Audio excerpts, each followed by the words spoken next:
살점을 뜯어낼 듯 휘몰아치는 비바람 속으로 여인의 가녀린 몸뚱이가 짐짝처럼 내동댕이 쳐졌다. 진흙탕 위로 처박힌 무릎에서 으스러지는 통증이 밀려왔으나 그보다 더 끔찍한 것은 굳게 닫히는 대문 너머에서 들려오는 매몰찬 고함 소리였다. 다시는 이 문지방을 넘을 생각을 말거라. 칠거지악 중에서도 가장 큰 죄를 지은 년이 어디 감히 조상님들의 제사상을 모시려 드느냐. 사내 아이 하나 낳지 못하는 돌계집은 우리 최씨 가문에 필요 없다. 벼락 같은 호통과 함께 육중한 참나무 대문이 쾅 하는 굉음을 내며 닫혔고 그 소리는 마치 소연의 심장이 두 조각으로 갈라지는 파열음처럼 들렸다. 그녀는 진흙 범벅이 된 손으로 차가운 바닥을 움켜쥐며 고개를 들었으나 눈앞에 보이는 것은 칠흑 같은 어둠과 그 어둠을 찢어발기며 쏟아지는 야속한 빗줄기뿐이었다. 입안으로 흘러든 비릿한 흙탕물을 뱉어낼 기력조차 없었다. 소연은 빗물에 젖어 무겁게 늘어지는 치맛자락을 부여잡고 간신히 상체를 일으켰으나 이내 다시 바닥으로 고꾸라지고 말았다. 방금 전까지 그녀가 살았던, 아니 시집와서 뼈가 으스러지도록 일했던 그 기와집의 높은 담장은 이제 난공불락의 성벽처럼 그녀를 내려다보고 있었다. 7년이었다.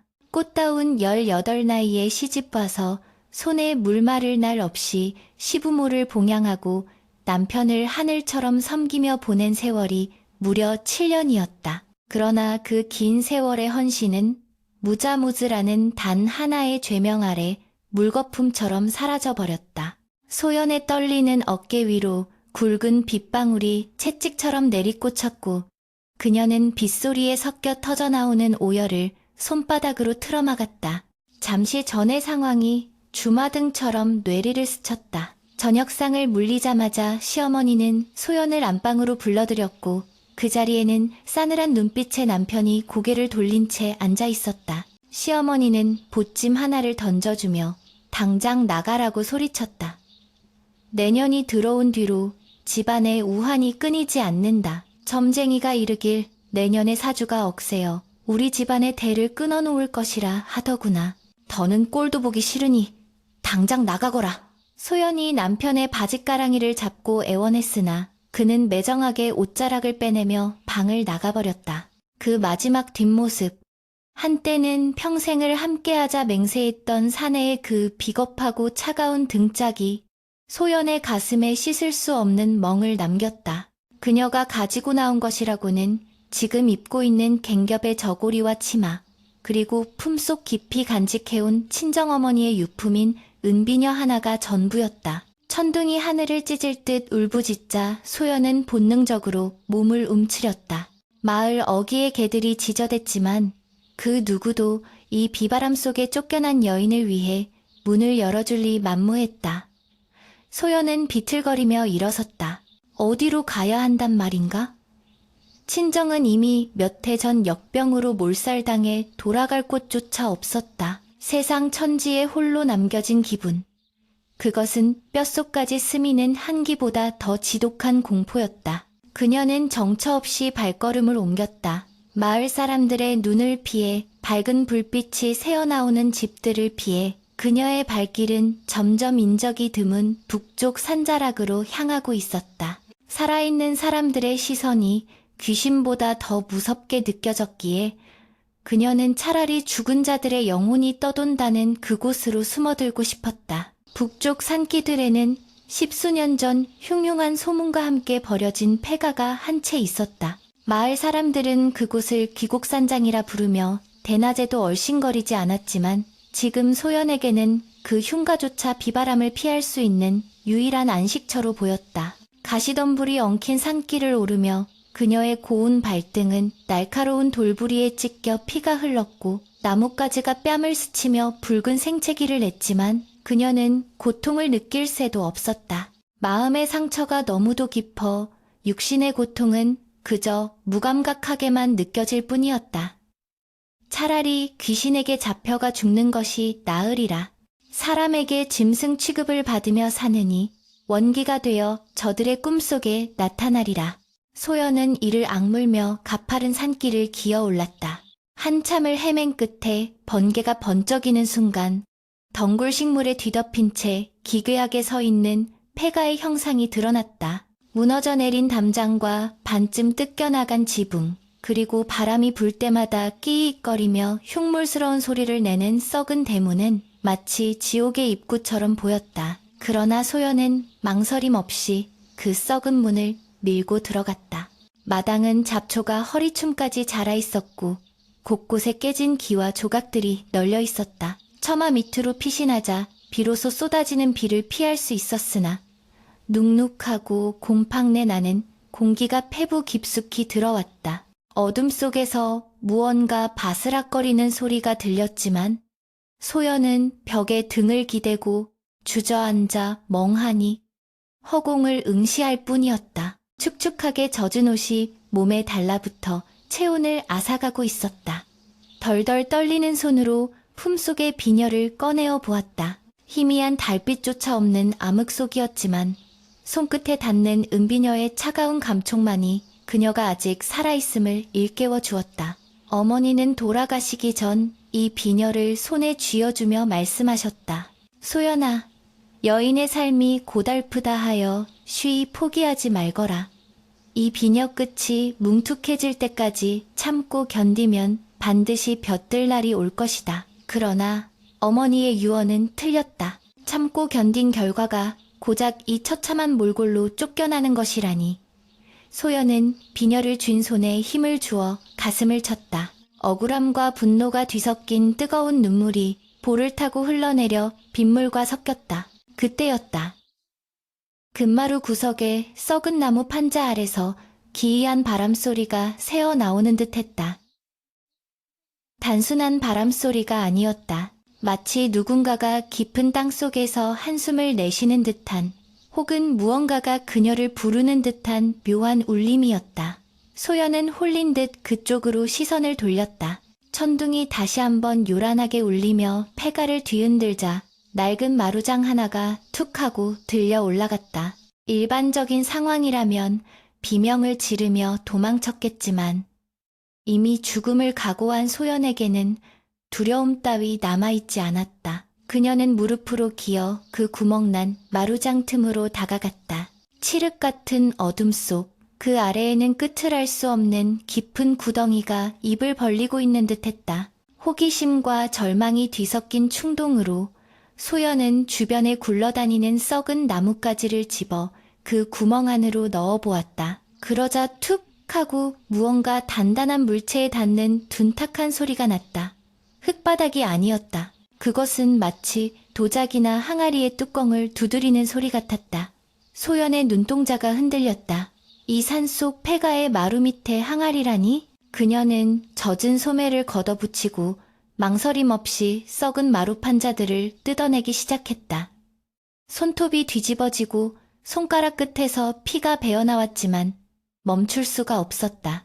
무언가 알 수 없는 힘이, 혹은 억울하게 쫓겨난 그녀의 운명이 이곳을 파헤치라고 명령하는 것만 같았다. 한참을 씨름한 끝에 사람 하나가 겨우 들어갈 만한 입구가 드러났다. 희귀한 흙내음과 함께 정체를 알 수 없는, 그러나 묘하게 구수하고 깊은 향기가 그 구멍에서 피어올랐다. 그것은 50년 묵은 장독대에서나 맡을 법한, 혹은 아주 오래된 약재상에서 맡았던 향기였다.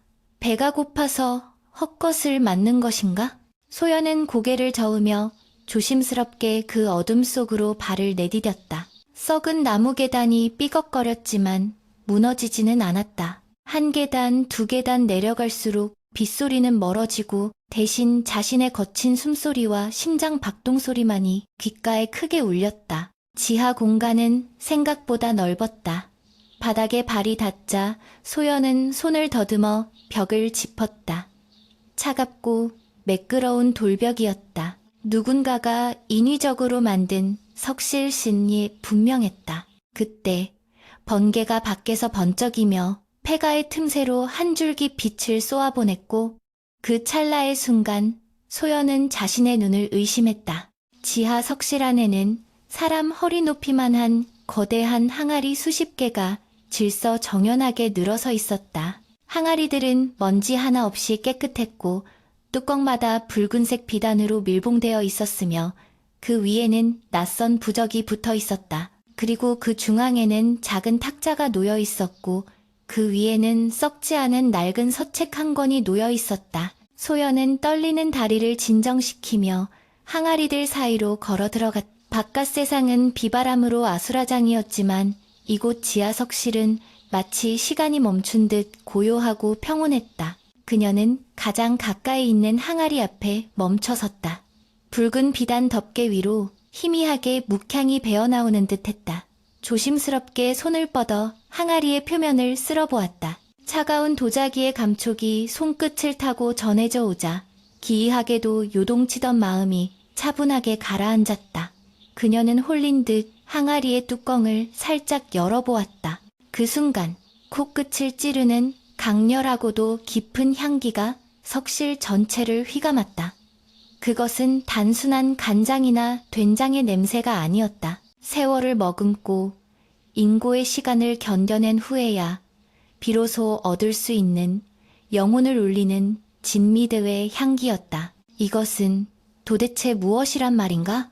소연은 중얼거렸다. 그녀의 목소리가 석실의 벽에 부딪혀 메아리쳤다. 7년간 종갓집 며느리로 살며 온갖 장맛을 보아왔지만 이런 향기는 난생 처음이었다. 침이 고이고 꼬르륵거리던 배가 요동쳤다. 그녀는 손가락 끝으로 항아리 안에 검은 액체를 살짝 찍어 입에 가져갔다. 혀끝에 닿는 순간 짜릿한 전율이 머리끝까지 치솟았다. 짠맛 뒤에 숨어있는 그윽한 단맛, 그리고 입안 전체를 감싸는 풍부한 감칠맛은 마치 천상의 음식을 맛보는 듯했다. 굶주림과 추위, 그리고 조금 전까지 느꼈던 절망감이 순식간에 잊혀질 정도였다. 소연은 멍하니 항아리를 바라보았다. 시집에서 쫓겨나 갈 곳 없이 흘러들어온 폐가, 그 지하에 숨겨진 보물 같은 장독들. 이것은 우연인가? 아니면 하늘이 버림받은 여인에게 내린 마지막 동화줄인가? 그녀는 탁자 위에 놓인 낡은 서책으로 시선을 옮겼다. 떨리는 손으로 책장을 넘기자 누렇게 바랜 종이 위에 힘있는 필체로 쓰인 글귀가 눈에 들어왔다. 흑매장. 비록 그것은 조선 팔도 어디에서도 구할 수 없는 왕실의 비법으로 담근 전설의 간장에 대한 기록이었다. 바깥에서는 여전히 천둥 소리가 들려왔지만 소연은 더 이상 두렵지 않았다. 칠흑 같은 어둠 속에서 그녀의 눈동자가 맹수처럼 번뜩였다. 남편과 시어머니가 자신을 내칠 때 보였던 경멸 어린 시선, 그리고 사내 아이 하나 낳지 못하는 돌계집이라며 퍼부었던 모욕적인 언사들이 뇌리를 스치고 지나갔다. 소연은 입술을 깨물었다. 비릿한 피맛이 입안에 퍼졌지만 혀끝에 남아있는 흑매장의 감칠맛과 섞여 묘한 여운을 남겼다. 그래, 죽지 않겠다. 이대로 비참하게 죽어 귀신이 되지는 않겠다. 그녀는 서책을 가슴에 품으며 다짐했다. 이 기이한 장독들과 비법서가 자신을 어디로 이끌지 알 수 없었지만 적어도 오늘 밤 그녀는 다시 태어난 것이다. 억수같이 쏟아지는 비가 그녀의 과거를 씻어내고 있었다. 그리고 내일 해가 뜨면 세상은 더 이상 순종적이고 나약한 며느리 소연을 보지 못할 것이다. 그녀는 흑매장이 담긴 항아리를 어루만지며 어둠 속에서 서늘한 미소를 지었다. 희부연 아침 햇살이 썩은 마루 틈새를 비집고 들어와 지하 석실의 차가운 공기를 갈랐다. 소연은 뻐근한 목을 돌리며 눈을 떴다. 꿈이 아니었다. 밤새 몰아치던 비바람은 거짓말처럼 잦아들었지만 눅눅한 곰팡내와 섞여 코끝을 맴도는 그 기이하고도 그윽한 장냄새가 이곳이 현실임을 일깨워 주었다. 그녀는 자신이 항아리 옆에 웅크린 채 잠들었다는 사실을 깨달았다. 젖었던 옷은 체온에 의해 꾸들꾸들하게 말라 있었으나 한기는 뼛속까지 파고들어 온몸이 쑤셨다. 하지만 소연은 앓는 소리조차 내지 않고 벌떡 일어났다. 지난밤의 절망감은 새벽 안개처럼 희미해졌고 그 자리에는 생존을 향한 서늘한 본능만이 남아있었다. 그녀는 탁자 위에 놓인 흑매장 비록을 집어들고 천장 틈으로 들어오는 빗줄기에 의지해 한 장 한 장 넘기기 시작했다. 먹물이 번진 낡은 종이 위에는 궁중 내이원나이 이 수석 어이였던 이가 영모 누명을 쓰고 이곳으로 피신하여 남긴 처절한 기록이 담겨 있었다. 오매오매의 독을 제하고 십전 대보탕의 약재를 달인 물에 메주를 띄워 50년을 묵히니 이는 단순한 장이 아니라 죽어가는 사람도 살리는 양녀이로다. 소연의 손끝이 떨렸다. 지금 그녀의 눈앞에 있는 이 수십 개의 항아리는 단순한 식재료가 아니라 한 가문을 다시 일으킬 수도 혹은 천하를 호령할 수도 있는 귀하디 귀한 보물이었던 것이다. 허기가 백가죽을 등짝에 붙일 기세로 밀려왔다. 소연은 비록을 품에 단단히 갈무리하고 석실을 빠져나왔다. 눈부신 햇살 아래 드러난 폐가의 몰골은 어젯밤 어둠 속에 보았던 것보다 더욱 처참했다. 기둥은 기울어졌고 마당은 자풀이 무성하여 발 디딜 틈조차 없었다. 그러나 소연의 눈에는 그 잡초들이 생명을 이어줄 식량으로 보였다. 그녀는 부엌으로 쓰였던 곳을 뒤져 깨진 옹기그릇 하나와 녹슨 호미를 찾아냈다. 그리고는 마당 구석구석을 뒤지며 질경이와 냉이, 쓴바귀 따위를 캐내기 시작했다.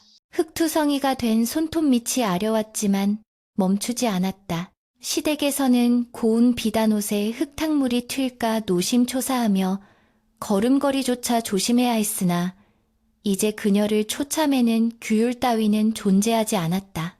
땀방울이 맺혀 떨어질 때쯤 그녀는 한 움큼의 나무를 들고 개울가로 가서 씻은 뒤 아궁이에 불을 지폈다. 솥단진 없었으나 깨진 기와장을 깨끗이 씻어 그 위에 나무를 올리고 지하에서 퍼온 흑매장 한 숟가락을 끼얹어 불 위에 올렸다.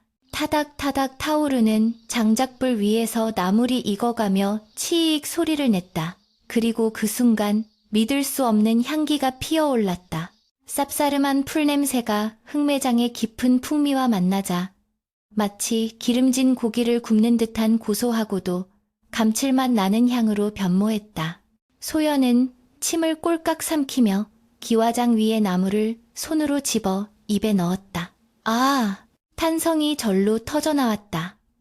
쓴바귀의 쓴맛은 온데간데 없고 혀에 착 감기는 달큰하고 짭조름한 맛이 입안 가득 퍼졌다. 뱃속 깊은 곳에서부터 뜨거운 기운이 솟구치는 듯했다. 그것은 단순히 허기를 채우는 맛이 아니었다. 지난 7년간 시댁 식구들의 눈치를 보며 목구멍으로 넘겼던 그 어떤 산의 진미보다도 황홀하고 위로가 되는 맛이었다. 소연은 허겁지겁 나물을 입에 넣으며 눈물을 흘렸다. 서러워서가 아니었다. 살아있다는 것, 그리고 살 수 있다는 확신이 주는 벅찬 감동 때문이었다. 그녀는 텅 빈 기와장을 핥으며 다짐했다. 반드시 보란듯이 살아남으리라. 이 장맛으로 세상을 홀리고 나를 내친 그들이 피눈물을 흘리며 후회하게 만들리라. 같은 시각 마을 어귀에 자리 잡은 최씨 가문의 기와집에서는 고성이 오가고 있었다. 이게 도대체 무슨 병고란 말이냐. 비단이 죄다 못쓰게 되다니. 소연의 전남편인 민석이 창고 문을 활짝 열어젖히며 비명을 질렀다.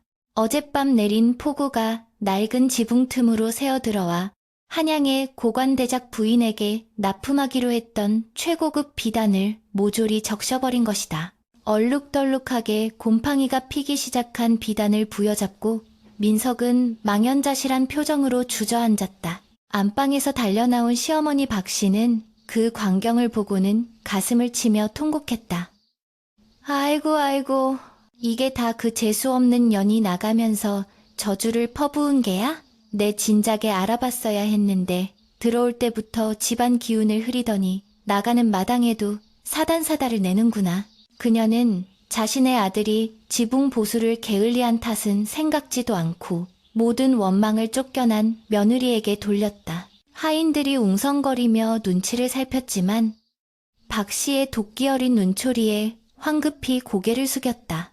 집안에는 묘하게 음습한 기운이 감돌았고 마당에 감나무 가지 하나가 이유 없이 뚝 부러져 내리며 불안감을 더했다. 민석은 어머니의 통곡 소리를 뒤로하고 짜증스럽게 머리를 쥐어뜯었다. 어머니, 그만 좀 하십시오. 당장 변상할 돈을 마련해야 하는데 곡소리만 내면 돈이 나옵니까? 그는 홧김에 옆에 있던 화분을 발로 걷어찼고 와장창 깨지는 소리와 함께 집안의 분위기는 더욱 흉흉해졌다. 평소에는 온순하던 민석이었지만 소연을 내쫓은 후로 왠지 모를 죄책감과 불안감에 시달리며 성정이 날카로워져 있었다. 그는 간밤에 꿈을 꾸었다. 비에 젖은 소연이 머리를 풀어 헤치고 나타나 그를 노려보며 내 눈에서 흐른 눈물만큼 당신의 재물이 흘러나갈 것이다 라고 속삭이는 꿈이었다. 그는 고개를 세차게 흔들어 불길한 상상을 떨쳐내려 했지만 등골을 타고 흐르는 식은땀은 멈추지 않았다. 게다가 아침상에 올라온 국은 밍밍하고 반찬은 짜기만 하여 숟가락을 던져버리고 나온 참이었다. 소연이 있을 때는 늘 정갈하고 입에 딱 맞았던 음식들이었는데 하녀들이 만든 음식은 도무지 목으로 넘어가지 않았다. 그는 소연의 빈자리가 주는 불편함을 애써 부정하며 젖은 비단을 들고 장사치들을 찾아가 사정해볼 요량으로 집을 나섰다. 한편 폐가에서의 소연은 분주했다. 배를 채운 그녀는 걷어올린 소매 위로 앙상한 팔을 드러낸 채 집 안팎을 정리하기 시작했다. 빗자루도 없이 억새풀을 묶어 마당을 쓸고 찢어진 창호지 대신 널빤지를 주어 덧대었다. 비록 몸은 고됐으나 마음은 깃털처럼 가벼웠다. 누군가를 위한 노동이 아니라 오로지 자신을 위한 노동이었기 때문이다. 해가 중천에 떴을 때 택감을 구하러 뒷산에 올랐던 소연은 덫에 걸려 버둥거리는 산토끼 한 마리를 발견했다. 예전 같으면 징그럽다며 피했을 테지만 지금의 소연은 주저없이 돌을 들어 토끼의 숨을 끊었다. 미안하다. 허나 나도 살아야겠다. 그녀는 능숙하게 토끼의 가죽을 벗기고 내장을 손질했다. 시집살이 7년 동안 닭이며 탓을 손질하며 익힌 솜씨가 이토록 유용하게 쓰일 줄은 몰랐다. 그녀는 지하석실에서 꺼내온 작은 항아리에 토끼고기를 재우고 흑매장을 듬뿍 발랐다. 그리고는 주변에서 딴 산초 열매와 깻잎을 더해 흙으로 빚은 토기 안에 넣고 아궁이 잔불 속에 묻어두었다. 시간이 흐르고 저녁놀이 붉게 물들 무렵 소연은 아궁이에서 토기를 꺼냈다. 흙덩이를 깨트리자 김이 모락모락 피어오르며 아침과는 비교도 할 수 없는 기막힌 향기가 퍼져나갔다. 고기는 흑매장의 효소 덕분에 입안에서 녹아내릴 듯 부드러워졌고 잡내 하나 없이 깊고 진한 풍미가 일품이었다. 그때였다. 폐가 앞을 지나던 나무꾼 2명이 걸음을 멈추고 코를 킁킁거렸다. 이보게 이게 무슨 냄새인가? 임금님 수라상에서도 이런 냄새는 안 나겠네. 그러게 말일세. 귀신 나오는 집이라더니 귀신이 곡할 노릇이군. 배가 고파서 도저히 못 참겠네. 호기심과 식욕을 이기지 못한 나무꾼들이 조심스레 반쯤 열린 대문 안으로 고개를 들이밀었다. 햇마루에 앉아 고기를 먹던 소연과 눈이 마주쳤다. 헝클어진 머리에 흙투성이 얼굴이었지만 그녀의 눈빛만은 형형하게 빛나고 있었다. 소연은 당황하지 않고 미소를 지으며 그들에게 손짓했다. 길 가다 출출하실 텐데 욕이나 좀 하고 가시지요. 다만 공짜는 아니옵니다. 나무꾼들은 홀린 듯 마당으로 들어와 소연이 내어준 토끼고기 한 점을 맛보았다. 그리고는 눈이 휘둥그레지며 서로를 쳐다보았다. 세상에, 털보네 주막국밥이 제일인 줄 알았더니 이건 차원이 다르네. 대체 무슨 양념을 쓴 게요? 나무꾼들은 품속에서 주섬주섬 엽전 몇 선을 꺼내 소연 앞에 놓았다. 더 없소? 내 돈은 얼마든지 낼 테니 제발 좀 더 주시오. 그 순간 소연의 머릿속에 번뜩이는 생각이 스쳤다. 시집에서 쫓겨나 빈털터리가 된 자신에게 이 흑매장은 하늘이 내려준 자본금이 될 수 있었다. 그녀는 엽전을 집어들고 차분하게 말했다. 내일 오시에 다시 오십시오. 그때는 더 맛있는 국밥을 준비해 놓겠습니다. 대신 이 맛에 대해서는 비밀로 해주셔야 합니다. 소문이 나면 곤란하니까요. 물론 거짓말이었다. 소문은 바람보다 빠르게 퍼질 것이고 그것이 바로 소연이 노리는 바였다. 나무꾼들이 아쉬운 듯 입맛을 다시며 돌아간 뒤 소연은 손에 쥔 엽전의 차가운 감촉을 느끼며 밤하늘을 올려다 보았다. 달빛이 구름 사이로 비치며 그녀의 창백한 얼굴을 비췄다. 이제 시작이었다. 버림받은 여인의 처절한 복수극이 아닌 위대한 거상의 탄생을 알리는 서막이 오르고 있었다. 그녀는 지하석실을 향해 깊은 절을 올렸다. 어이 어르신, 당신의 한 흔히 서린 이 장맛으로 제 운명을, 그리고 썩어 빠진 세상을 바꿔보겠습니다. 동트기 전에 푸르스름한 새벽 안개가 산허리를 휘감고 있었지만 귀곡산장이라 불리던 폐가 앞은 이미 장터처럼 시끌벅적했다. 불과 달포 전까지만 해도 귀신이 나온다 하여 개미새끼 한 마리 얼씬하지 않던 그 흉흉한 곳으로 사람들이 긴 줄을 서서 기다리는 기이한 진풍경이 벌어지고 있었다. 나무꾼, 보부상, 심지어는 소문을 듣고 밤새 산을 넘어온 인근 마을의 장정들까지. 그들의 손에는 저마다 이가 빠진 그릇이나 엽전 몇 병이 들려 있었다. 그들을 이곳으로 이끈 것은 귀신에 대한 호기심이 아니라 산 아래 마을까지 바람을 타고 내려오는 구수하고도 황홀한 국밥 냄새였다. 낡은 대문 틈 사이로 새어나오는 하얀 김은 마치 신선이 피우는 향처럼 사람들의 혼을 쏙 빼놓고 있었다. 소연은 부엌에서 땀을 뻘뻘 흘리며 솥뚜껑을 열었다. 자, 순서대로 들어오시오. 새치기 하는 자에게는 국물도 없소. 그녀의 목소리는 예전에 주눅든 며느리의 것이 아니었다. 단호하고 힘있는 여주인의 호령에 장정들이 순한 양처럼 질서를 지켰다. 소연이 파는 음식은 화려한 요리가 아니었다. 그저 산에서 캔모와 배추를 숭덩숭덩 썰어 넣고 끓인 소박한 토장국이었다. 허나 그 맛의 깊이는 한양 제1의 요리집인 명월관의 탕반조차 흉내낼 수 없는 경지였다. 비결은 당연히 지하 석실에서 잠자고 있던 흑매장이었다. 끓는 물에 흑매장 한 국자를 풀어 넣으면 맹물은 순식간에 보약과도 같은 진한 육수로 변모했다. 국물을 한 모금 들이켠 사람들은 하나같이 눈을 지그시 감고 탄성을 내뱉었다. 크아! 시원하다. 오장육부가 다 뚫리는 것 같아. 이복의 주모, 여기에 뭘 넣은 게요? 10년 묵은 체증이 다 내려가는 것 같소. 손님들은 소연을 귀곡댁이라 불렀지만 그 호칭에는 조롱이 아닌 경외심이 담겨 있었다. 그녀는 얼굴을 가리기 위해 쓰개치마를 깊게 눌러쓰고 있었기에 아무도 그녀가 최진사댁에서 쫓겨난 며느리라는 사실을 알아차리지 못했다. 소문은 발없는 말이 되어 천리를 갔다. 북쪽 산귀신 집에 가서 국밥 한 그릇을 먹으면 굽은 허리가 펴지고 없는 기운이 솟는다더라. 이 소문은 가난한 백성들을 넘어 입맛 까다로운 도성의 부자들에게까지 퍼져나갔다. 처음에는 반신반의하던 거상들이 하인들을 시켜 음식을 사오게 했고 그 맛을 본 뒤에는 직접 가마를 타고 산을 오르기 시작했다. 소연의 앞치마 주머니는 매일 저녁이면 엽전과 은전으로 묵직해졌다. 그녀는 영업이 끝나고 모두가 돌아간 깊은 밤, 문을 걸어 잠그고 지하 석실로 내려가 돈을 세었다. 차가운 엽전의 금속성 소리가 적막한 석실을 채울 때마다 소연의 심장은 뜨겁게 박동했다. 그것은 단순한 탐욕이 아니었다. 이 돈은 그녀를 지켜줄 갑옷이었고 그녀를 버린 세상을 향해 휘두를 칼이었다. 그녀는 돈 항아리를 흑매장 항아리 옆에 나란히 두며 속삭였다.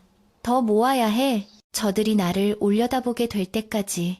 반면 마을 아래 최신사댁의 가세는 날개 잃은 새처럼 추락하고 있었다. 며칠 전 밤 원인 모를 불이 최씨 가문의 자랑이던 비단 가게를 덮쳤다. 불이야! 불이야! 한밤중에 터진 비명소리에 민석이 속옷 바람으로 뛰쳐나갔지만 이미 화마호호는 가게 전체를 집어삼키고 있었다. 붉은 혀를 날름거리는 불길 속에서 최고급 비단들이 재가 되어 흩날리는 광경을 보며 민석은 다리에 힘이 풀려 주저앉았다. 사람들이 양동이로 물을 퍼부었지만 기름을 먹인 듯 타오르는 불길을 잡기에는 역부족이었다. 가게 기둥이 와르르 무너져 내릴 때 민석의 억장도 함께 무너졌다. 그 불은 단순한 사고가 아니었다. 곰팡이 핀 비단을 헐값에라도 팔아보려다 사기꾼에게 속아 넘어가고 홧김에 술을 마신 점원이 촛불을 켜둔 채 잠들었다가 낸 인재였다. 다음 날 아침 잿더미가 된 가게 앞에서 시어머니 박씨는 땅을 치며 울부짖었다. 아이고, 내 팔자야. 이게 다 그 재수 없는 년이 나가면서 살을 날린 게야. 어디서 굿이라도 한 게 틀림없어. 그녀는 여전히 자신의 아들과 집안의 부덕함을 탓하기보다 보이지 않는 며느리를 원망하는데 열을 올렸다. 그러나 지나가던 마을 사람들의 수군거림은 달랐다. 채채 조강지처를 그리 매정하게 내치더니 천벌을 받은 게지. 그러게 말이야. 그 착한 며느리가 나가고 나서부터 집안 꼴이 말이 아니네. 사람들의 싸늘한 시선과 비웃음이 비수처럼 꽂혔지만 박씨와 민석은 애써 귀를 막았다. 그들에게 남은 것은 불타버린 가게터와 산더미처럼 쌓인 빈 문서뿐이었다. 빚쟁이들이 들이닥쳐 가재도구를 딱지 붙여 가져가기 시작했고 한때 떵떵거리던 기와집은 순식간에 난장판이 되었다. 민석은 술에 절어 하루하루를 보냈다. 맑은 정신으로는 도저히 이 현실을 감당할 수 없었다. 술에 취해 비틀거리며 저잣거리를 걷던 그의 귀에 낯선 이야기들이 들려왔다. 자네, 그 소문 들었나? 북쪽산 폐가에 가면 죽은 사람도 살리는 국밥을 판다네. 그 국밥집 주인이 보통 미인이 아니라던데 돈을 갈퀴로 긁어모은다더군. 평소 같으면 헛소리라 치부했겠지만 지푸라기라도 잡고 싶은 심정의 민석에게 그 이야기는 묘한 희망으로 다가왔다. 죽은 사람도 살리는 맛이라 혹시 그곳에 가면 재기할 방법이 있을지도 모른다. 민석은 흐릿한 눈으로 북쪽 산을 바라보았다. 검게 그을린 자신의 처지와 달리 멀리 보이는 산자락은 왠지 모를 서광이 비치는 듯했다.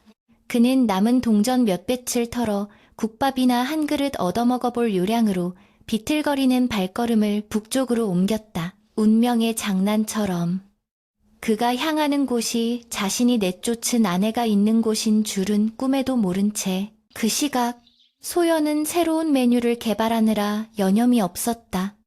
단순히 국밥만으로는 부족했다. 도성에서 온 귀한 손님들의 입맛을 사로잡고 더 큰 돈을 벌어들이기 위해서는 특별한 요리가 필요했다. 그녀는 흑매장에 꿀과 마늘, 그리고 산에서 딴 버섯을 졸여 만든 특제 소스를 개발했다. 이 소스를 구운 닭고기에 바르니 그 풍미가 가히 환상적이었다. 이것을 흑매게, 헤이, 이, 라 이름 붙이자. 소연은 만족스러운 미소를 지었다. 그때 밖에서 왁자지껄한 소리가 들려왔다. 주모! 여기 한양에서 오신 김대감마님 행차시오? 제일 좋은 자리로 내주시오. 드디어 올 것이 왔다.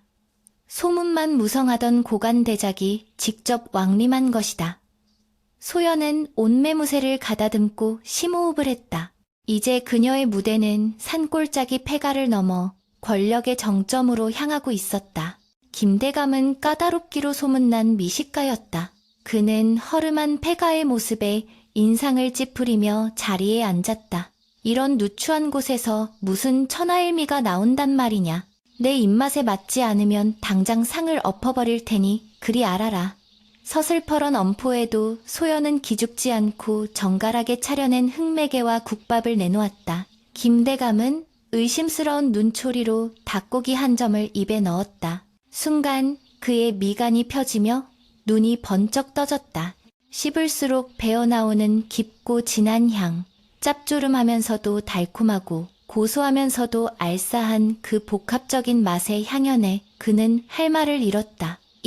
이것은 내 평생 수락한 음식도 수없이 먹어보았으나 이런 맛은 처음이로다. 도대체 비결이 무엇이냐? 김대감의 탄성에 수행원들도 침을 삼켰다. 소연은 고개를 숙이며 차분하게 답했다. 그저 정성을 다해 묵힌 장맛일 뿐입니다. 김대감은 그 자리에서 국밥 한 그릇을 깨끗이 비우고 흑맥의 접시까지 핥을 기세였다. 그는 소연에게 금덩이 하나를 던져주며 호탕하게 웃었다. 내 오늘 입이 호강했다. 앞으로 내 집의 연회 음식은 모두 자네에게 맡기겠네. 값을 따지지 말고 최고의 음식을 대령하게.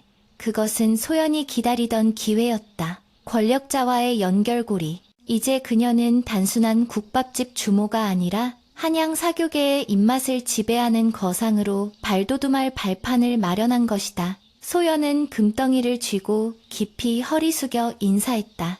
하지만 쓰개치마 아래 가려진 그녀의 눈은 차갑게 빛나고 있었다. 이제 곧이다. 내가 쌓아올린 이 명성과 부가 너희들의 목을 조르는 올가미가 될 것이다. 해가 저물고 손님들이 하나둘 떠나갈 무렵 마지막 손님 하나가 비틀거리며 대문 안으로 들어섰다. 꽤 죄죄한 몰골에 술 냄새를 풍기는 사내. 낯익은 체구, 낯익은 걸음걸이. 소연은 솥을 닦던 손을 멈추고 그를 응시했다. 어둠이 깔려 얼굴이 잘 보이지 않았지만 그녀는 본능적으로 알 수 있었다. 7년간 매일 밤 발을 씻겨주던 그 사내, 민석이었다. 그는 고개를 숙인 채 힘없는 목소리로 중얼거렸다. 주모, 국밥 한 그릇만 주시오. 내 돈은 없지만 나중에 꼭 갚으리다. 소연의 심장이 철렁 내려앉았다가 이내 뜨거운 분노로 달아올랐다.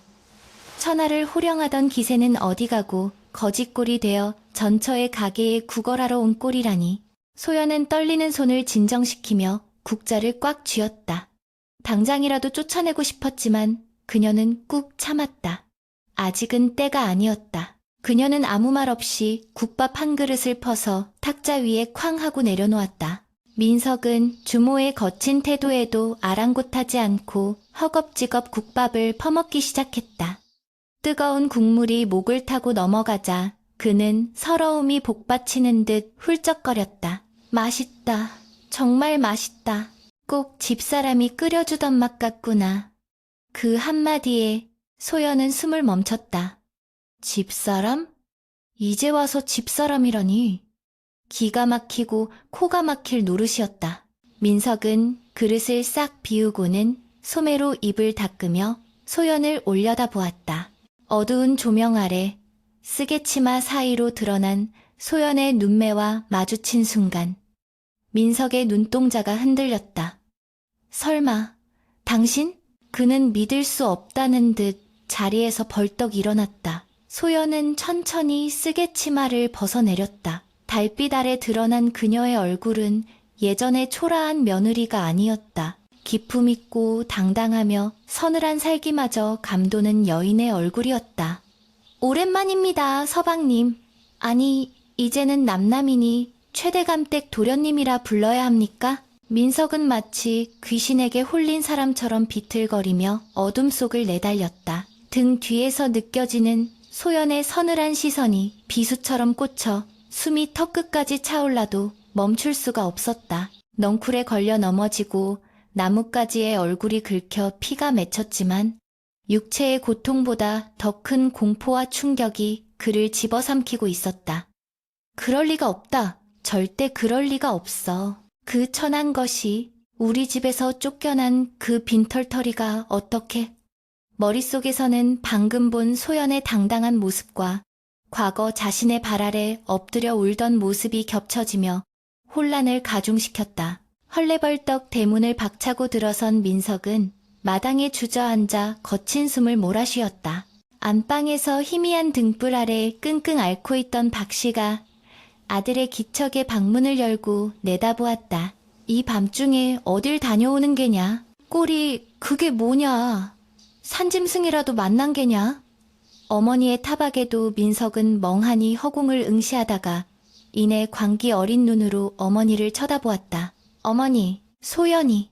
그 사람이 살아있었습니다. 아니, 그 북쪽산 기곡산장의 주인이 바로 소연이었습니다. 박 씨의 눈이 튀어나올 듯 커졌다. 뭐라? 그게 무슨 귀신 신나라 까먹는 소리냐? 그년이 어떻게 그 큰 돈을 만지는 거상이 되었단 말이냐? 민석은 떨리는 목소리로 자신이 본 것을 낱낱이 고했다. 소연이 입고 있던 비단옷, 가게에 쌓여있던 엽전 꾸러미, 그리고 고관대작들이 머리를 조아리며 먹던 그 기막힌 음식들까지. 이야기를 듣는 내내 박 씨의 표정은 경악에서 의심으로, 그리고 마침내 추악한 탐욕으로 일그러졌다. 그녀의 머릿속에서 쫓겨난 며느리라는 사실은 지워지고 가문을 일으킬 막대한 재물이라는 생각만이 독버섯처럼 피어올랐다. 박 씨는 무릎을 탁 치며 벌떡 일어났다. 그래, 내 짐작이 맞았다. 그년이 나갈 때 빈손으로 나간 척하더니 실은 우리 집안의 가보를 훔쳐나간 게야. 그렇지 않고서야 계집 혼자 몸으로 어찌 그런 큰 돈을 번단 말이냐? 억지 논리였으나 몰락해가는 집안을 일으켜야 한다는 절박함과 며느리에 대한 뒤틀린 증오심이 만나자 그것은 곧 흔들리지 않는 사실이 되어버렸다. 민석은 잠시 주저했으나 빚쟁이들에게 시달리던 고통을 떠올리며 어머니의 말에 동조하고 말았다. 맞습니다, 어머니. 분명 안방 장롱 깊숙이 숨겨두었던 비자금을 훔쳤거나 아니면 우리 집안 대대로 내려오는 장맛의 비법을 훔친 게 분명합니다. 두 모자는 밤새 머리를 맞대고 사악한 음모를 꾸몄다. 하늘이 알고 땅이 알 노릇이었지만 탐욕에 눈이 먼 그들에게는 천벌보다 눈앞의 황금이 더 중요했다.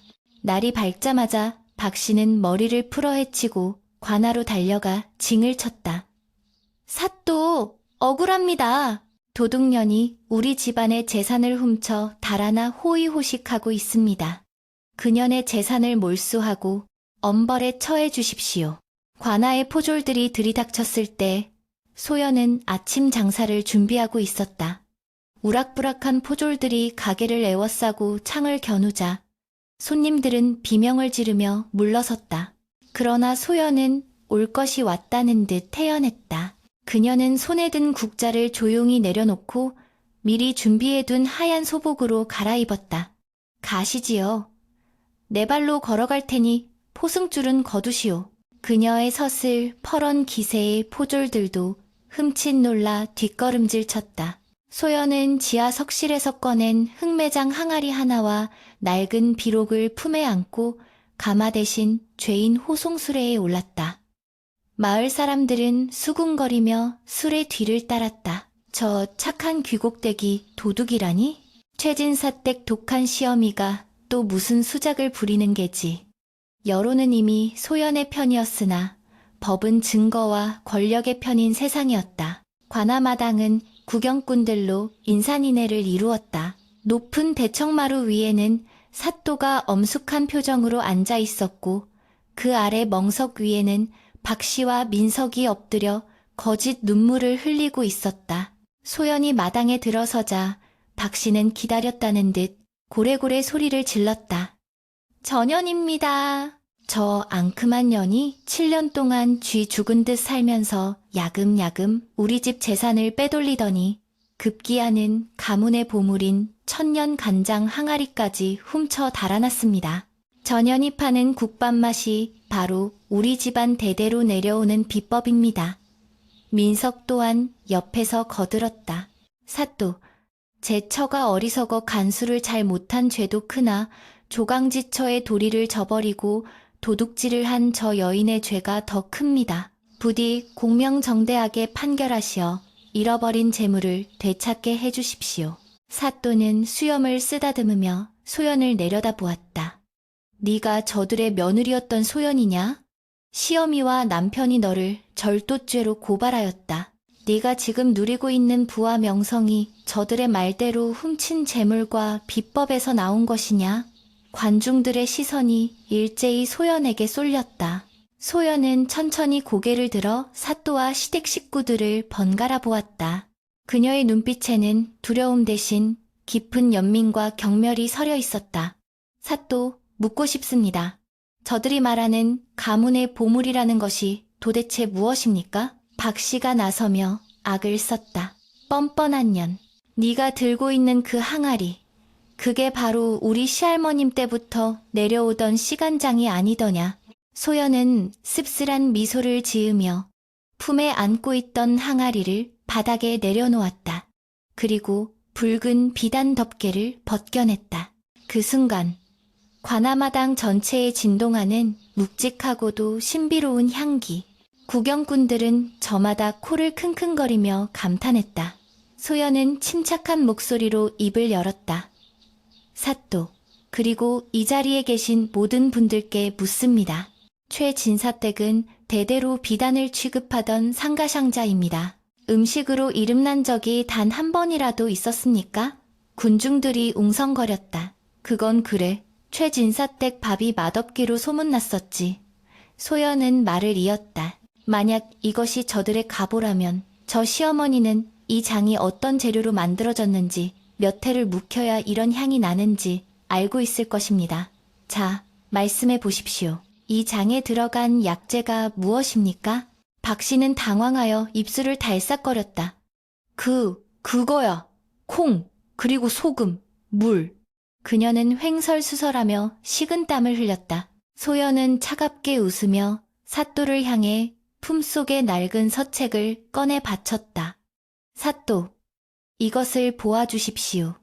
이것은 제가 머물던 폐가의 지하 석실에서 발견한 흑매장 비록입니다.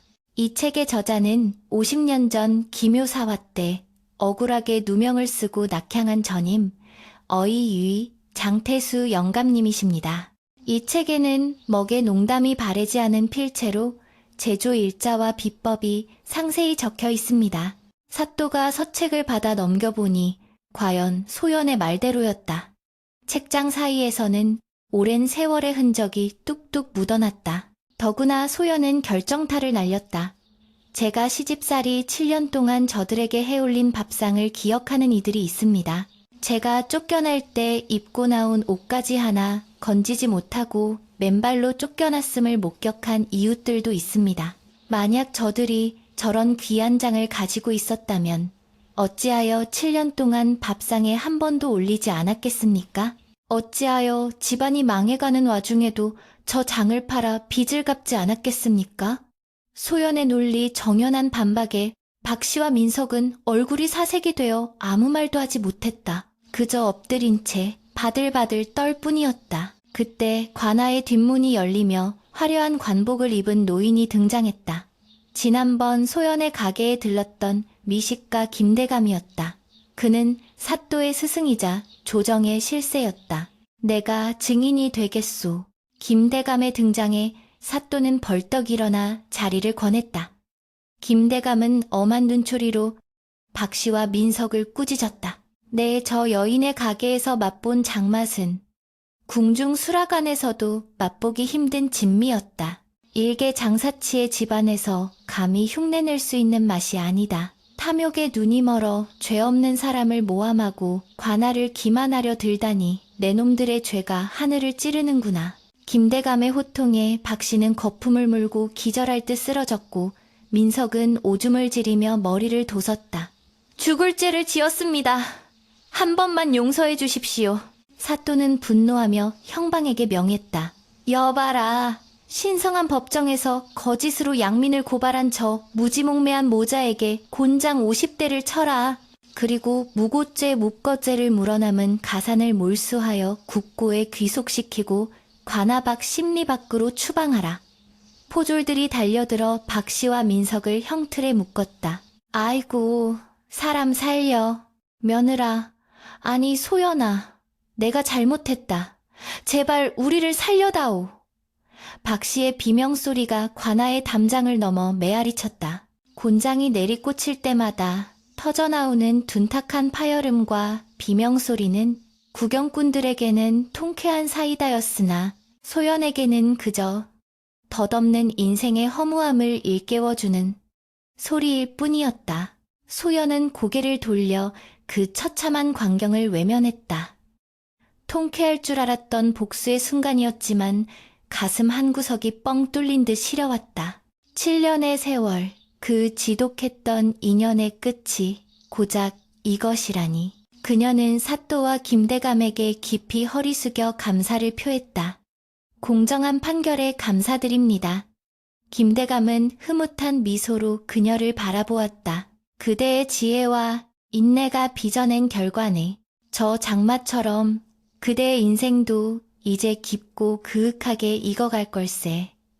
소연은 항아리와 서책을 다시 품에 안고 관아문을 나섰다. 밖에는 어느새 비가 개고 맑은 하늘이 펼쳐져 있었다. 쏟아지는 햇살 아래 그녀를 기다리던 수많은 단골 손님들이 환호성을 질렀다.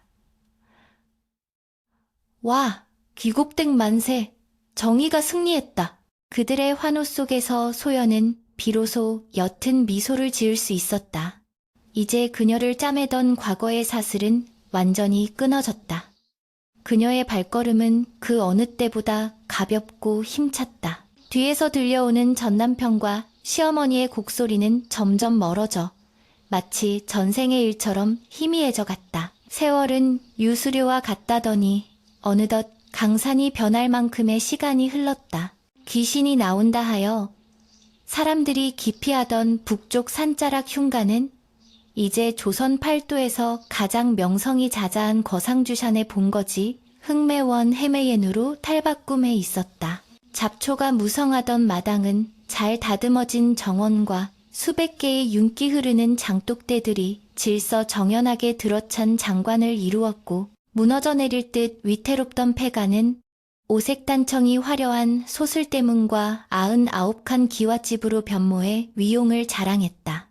대문 앞은 전국 각지에서 몰려든 상인들의 마차와 물건을 나르는 일꾼들의 활기찬 고함으로 밤낮 없이 북적였다. 그 중심에는 비단 치마저고리를 기품 있게 차려입은 소연이 서 있었다. 그녀의 얼굴에는 지난날의 그늘이나 도끼는 찾아볼 수 없었고 대신 온화하면서도 범접할 수 없는 카리스마가 흐르고 있었다. 이제 그녀는 단순히 국밥을 파는 주모가 아니라 왕실의 장을 진상하는 내국향, 왕실의 납품하는 향기의 주인이자 굶주린 백성들을 구휼하는 덕망 높은 대행수였다. 소연은 장독대 사이를 거닐며 항아리들을 일일이 점검했다. 뚜껑을 열 때마다 퍼져나오는 흑매장의 그윽한 향기가 그녀의 폐부를 채웠다. 어머님, 이 장은 발효가 아주 잘 되었습니다. 색이 아주 검고 맑은 것이 최상품입니다. 옆에서 장부를 든 젊은 청년이 공손하게 보고를 올렸다. 그는 소연이 몇 해 전 거두어들인 고아 철수였다. 소연은 비록 배 아파 낳은 자식은 없었으나 오갈 데 없는 아이들을 수십 명 거두어 먹이고 입히며 장 담그는 기술을 전수하고 있었다. 그들은 소연을 어머니라 부르며 따랐고 소연 또한 그들을 친자식 이상으로 아꼈다. 그래, 수고했다. 이 장은 다음 달 중전마마의 탄신일 진상용으로 따로 분류해두거라. 소연이 부드럽게 지시하자 철수는 환하게 웃으며 고개를 숙였다. 네, 어머님, 명심하겠습니다.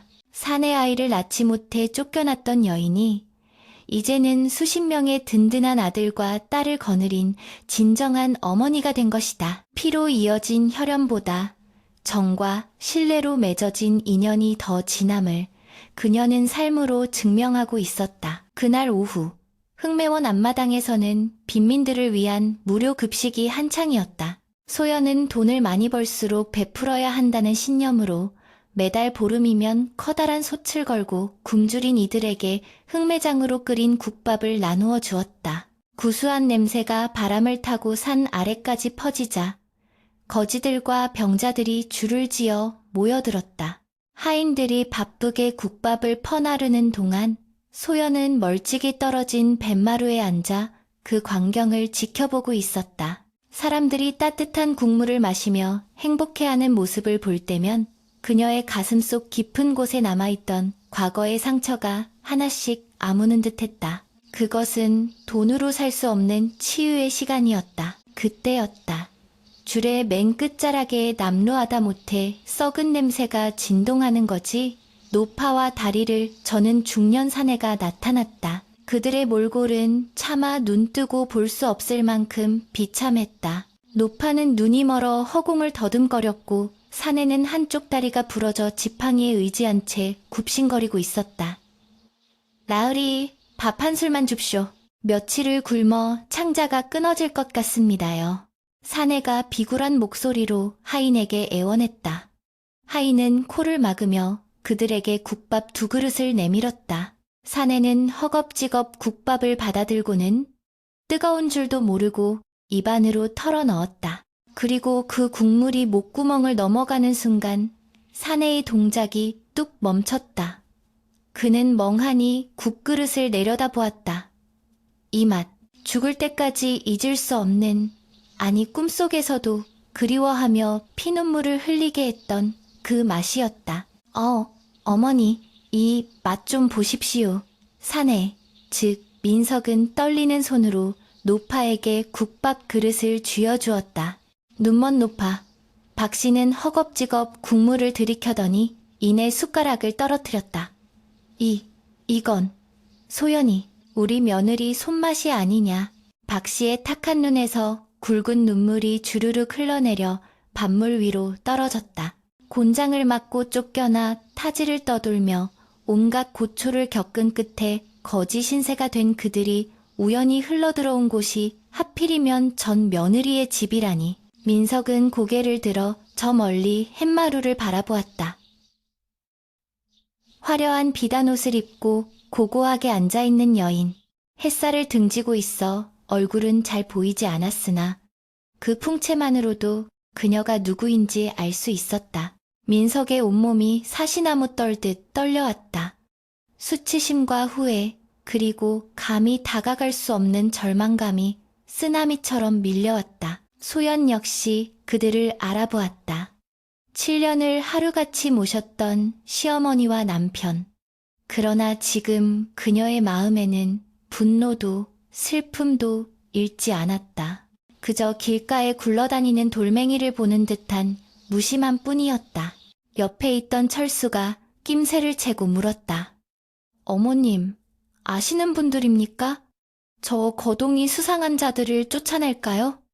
소연은 천천히 고개를 저었다. 아니다. 그저 스쳐 지나가는 인연일 뿐이다.